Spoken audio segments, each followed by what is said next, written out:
Это день не победы, это день потерь, причем немыслимых, а в чем-то даже и бессмысленных. Бессмысленных потому, что уроки не усвоены, не сделаны правильные выводы, а голодранская бравада все крепче и крепче расшатывает психику глубинного народа. Для эффектного появления водолазов поисково-маневренной группы «Извод АКИ» с портретами героев Великой Отечественной фото пришлось заламинировать. Правда, сторонних наблюдателей у этого величественного зрелища нет. На берегу в почетном карауле водников встречают всего несколько спасателей и волонтеров. Время проведения акции специально выбрано между Днем водолаза и Днем Победы. И как ведь прицельно метко они нащупали это самое дно коллективной души этого населения.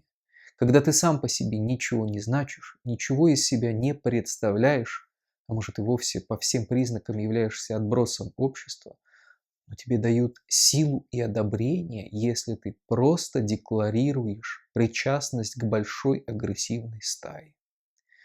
И вот ты уже человек, у которого можно взять интервью, пригласить на федеральный канал, несмотря на то, что и лицо твое, и слова твои показывают твой низкий уровень развития, и весь ты полное ничтожество. Я поздравляю всех. Я желаю всем здоровья, всем счастья. А прибалтам, которые хотят исказить историю, я желаю смерти. У нас Искандеры стоят. Они уничтожат всю Прибалтику. Они уничтожат Таллин. Они уничтожат Ригу. Они уничтожат Вильнюс. Все, Варшаву. Будет катастрофа. Если они будут продолжать эту вакханалию, то мы их уничтожим. Киев уничтожим. Уничтожим Бухарест, Варшаву, эту самую Бухарест. Уничтожим Будапешт. Мы их всех уничтожим. Прагу уничтожим. Все будут на коленях стоять, если они не покаятся. Я ненавижу всей душой ваш сатанинский шабаш, который вы вылепили на основе той победы. Победа-то стала для тех, кто выжил и дожил до наших дней, позором, потому что они, победители, живут в гноище и роются на помойках, тогда как побежденные ни в чем себе не отказывают, а иногда даже оказывают помощь победившим их. Это день отсроченного поражения. Все, к чему бы ни прикоснулись ваши корявые руки и недалекие умы, начинает источать вонь. Все превращается в дерьмо и впоследствии не способно к реабилитации, возвращению к подлинным смыслам. Как же стыдно, какие же вы мерзкие. Отдельного внимания заслуживает язык этой пропаганды и визуализация его, воплощения. Оно настолько уродливое, настолько похабное, что от лицезрения всего этого больно не только душе, но и глазам. Конечно, нельзя ожидать от тех, для кого еще вчера верхом урбанистических решений в своих придомовых территориях были лебеди из покрышек. Сегодня, когда таким валерчикам удалось подняться каким-то образом наверх пищевой цепочки, сегодня они даже повторить-то ничего не могут. Как водится, воруют идеи, зачастую позоря себя незнанием того, чем они предлагают гордиться.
Я не горжусь той победой. Слишком она оказалась бессмысленной для тех, кто ее приближал, и благодаря кому она стала возможной. Те ветераны, которым тогда удалось сохранить не только жизни своим современникам, потомкам, но и самим остаться в живых, стали жертвами этих десятилетий. Владимир Владимирович, это Левина Мария говорит, Игнатьевна. Я воевала на фронте, зачищала родину, старалась победить, до самого последу была. И что? Я живу в заварюшке, текет кругом, изгнил дом, невозможно. Под полом вода, сырость. На меня ноль внимания не обращают бедские законы. Я прошу вас, посодействуйте мне, 97-й год. Я люблю родину, я за родину всю жизнь отдавала. До победы была на фронте, а теперь на меня ноль внимания, никакой мне помощи. Только обижают меня, придут, посмеются надо мной и уйдут, как над дурой. Я не слышу. Вот это преимущество мое заключается в том, что я могу сказать, что я вас не слышу. Понимаете? Ну что еще могу сказать? Попрошу вас, обратите внимание, мне обидно, муж инвалид войны погиб за родину, а я мучаюсь и не могу подохнуть. Они пали в неравном бою с мордоворотами быдляцкой номенклатуры родом из подворотен. А за место подлинных и покамест недобитых очевидцев тех событий эта гопота вытащила из ящика Пандоры таких же пустых и дутых, как сами, фейковых ветеранов. Фейковая история, фейковая страна, фейковый герой. Да. Это телевидение вас беспокоит. Здравствуйте. Зачем вы мне нужны, телевидение? Меня обосрали еще. Вот так в подмосковном поселке Мамонтовка нас встречала ветеран Великой Отечественной генерал-майор Гриняева Шалпан Курмангалиевна. Ее пытались найти многие, и все из-за фотографии в российской газете. Вот она, на параде 9 мая, на центральной трибуне, где были президент и премьер. Женщина в генеральском мундире с непокрытой головой отдает честь. Кто она? Как сюда попала? Разразился огромный скандал. Да здравствует 67-я годовщина Великой Победы! В интернете появились фотографии. Мичман в орденах, а через год он уже в звании капитана первого ранга. Или, например, офицер с маршальскими погонами. И вот неожиданность. Мужчина, преграждавший нам путь к якобы генералу, человек с фотографией. Это Дмитрий Петрович Легкоступов, председатель некой организации Военно-народный совет Содружества. Вы по званию кто? Народный маршал Советского Союза. Да и идеологически подлинные очевидцы этой войны, ее мистификации, преступлений не нужны нынешнему режиму. Или вы думаете, что советская армия приносила мир и свободу, благоухание и святость? Да нет же. На войне ни у кого из противоборствующих сторон нет души. Обе стороны убивают. И об этом тоже надо честно говорить. А чтобы об этом не догадываться, как бы не хотелось верить в другую лучшую сторону, а именно знать, необходимы обнародованные источники, архивы, которые проклятый скрыл до 40-го года. Да-да, я хочу знать об этой войне все до мельчайших подробностей. Тем более, что, наблюдая на своих глазах искажение той реальности, которую я сам вижу, которую я могу проверить, я просто убежден, что прошлое наше может быть искажено до неузнаваемости. А открывшаяся вдруг правда в будущем может поколебать психику многих.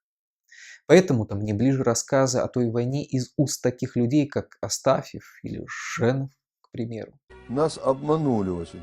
Вот 10 тысяч солдат из Бердского полка запасного, значит, разослали, ну, эшелоном-то общим везли, а потом распределили по разным частям. И нас не переодели.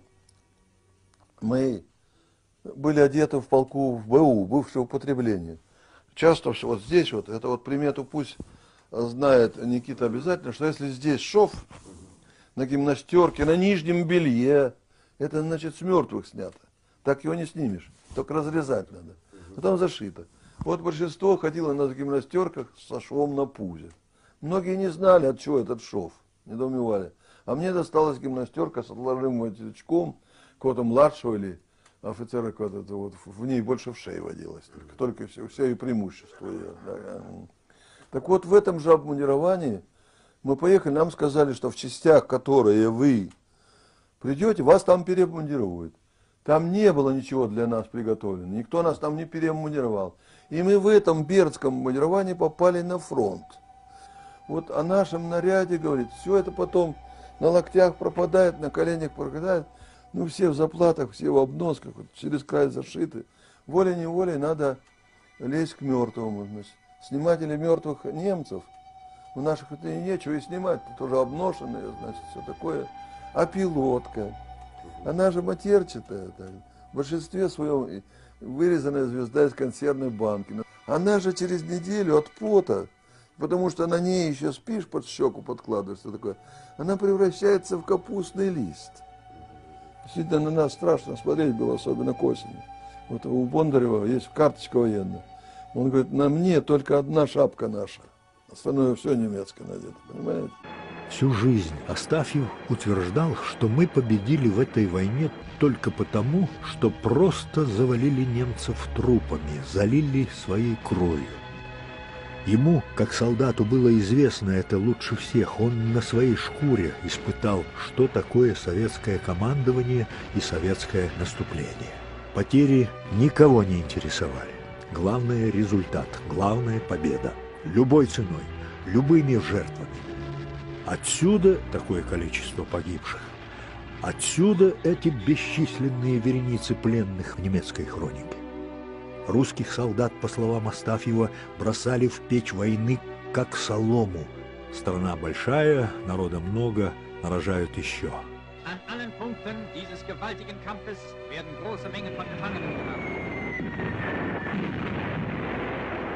Астафьеву тогда повезло, он доплыл до другого берега.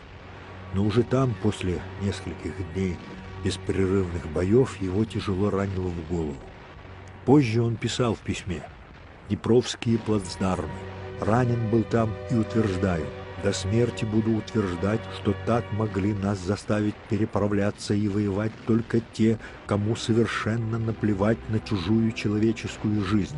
Мы на другой стороне Днепра, на клочке земли, голодные, холодные, без табаку, патроны со счету, гранат нету, лопат нету, подыхали, съедаемые вшами и крысами, откуда-то массой хлынувшими в окопы». Я хочу слышать горькую и нелицеприятную правду не только о том, как проклятые нацисты убивали и насиловали, но и о том, как победоносные войска Союза бесчинствовали. Восточная Пруссия. Вот. Это было, мы там застали в обороне до января, конца месяца 1945 года. В январе 1945 года началось наступление. Вот. И город первый Инстербург, такой немецкий, на сотом километре на телегах, на машинах эвакуировалось население. Наши наступающие войска сбросили все эти телеги, экипажи, эти машины в кювет, сбросили население, все. И вот тут началось групповое изнасилование женщин, девочек. Вот бросились, ну, причины, очень сложно все это объяснить. Я чувствую себя соучастником и чувствую вину свою, в свою очередь. Я в этом не участвовал, но мой взвод весь участвовал в этом. Вот. И все параллельно, все части, и артиллеристы, и пехотинцы, и минометчики стояли очереди к каждой женщине. Каждой женщине, когда она кровью истекала, ее застреливали. Полковники, генералы стояли на шоссе и смеялись. Они не участвовали в этом, но они разрешили. Вот в это сейчас мало кто верит. Я жутко переживал. Когда я смотрел на это, у меня Карфаген Флабера перед глазами был. Вот. Я его читал когда-то, как будто это вот повторяется. Вот это изнасилование девочек, это ужасно было. Причем бросались дети на помощь своим матерям или сестрам, их застреливали. Вот. И такая жуткая бойня была. Вот. И это преступление, но это продолжалось. Из дня скорби и печали, дня памяти миллионных жертв человеческих тупых амбиций слепили уродливый квазирелигиозный государственный культ. Я не собираюсь быть его адептом. Память об этом дне и об этой войне, о тех ошибках не украсть, как не украсть у человека думающего его выверенные и правильные мысли, Однако вся эта тема оболгана, опошлена, политизирована и в конце концов дискредитирована на долгие годы вперед даже после конца всего этого лубочного режима. Те, кто никогда пороха не нюхал, вдруг начали вопить о том, что что-то могут повторить. То, что вы можете пустить население на фарш, тем самым повторив, в этом нет никакого сомнения. Однако повторите для начала хотя бы высокие технологии, качественные дороги и самолеты, которые не падают. Трусы, в конце концов, нормальные повторите. Этого будет достаточно, чтобы можно было чем-то по-человечески гордиться. Пока что гордиться нечем, мы у разбитого корыта, опьяненные постоянной инъекцией шизофренической эйфории. Желание гордиться своим прошлым, оболганным, перевранным, не имея настоящего и не видя перспектив будущего, признак глубокого психического повреждения, которое массово обуяло 1/8 часть суши. Печальный сегодня день. Не стоит повторять подобного. Так и победили, завалили трупами, кровью. А эти всякие державные опять доказывают, что мы там Третий Рим, или Вавилон, или кто ли мы уж. Это. Что это за народ, который называет себя великим, кого как телку на поводке водить, как бычка. А его и водят. Чего он такой-то? Убогий-то, никуда не годный. Вот и ссылают, те его совратили, те его погубили, те объели, те распродали. А он-то где был? Народ-то сам-то. Он-то что делал? Народ-то сам-то. Сам власть эту создал, сам на себя беды все накликал. Вот, своим безволием, своей безалаберностью, разгильдяйством. Особенно разгильдяйством.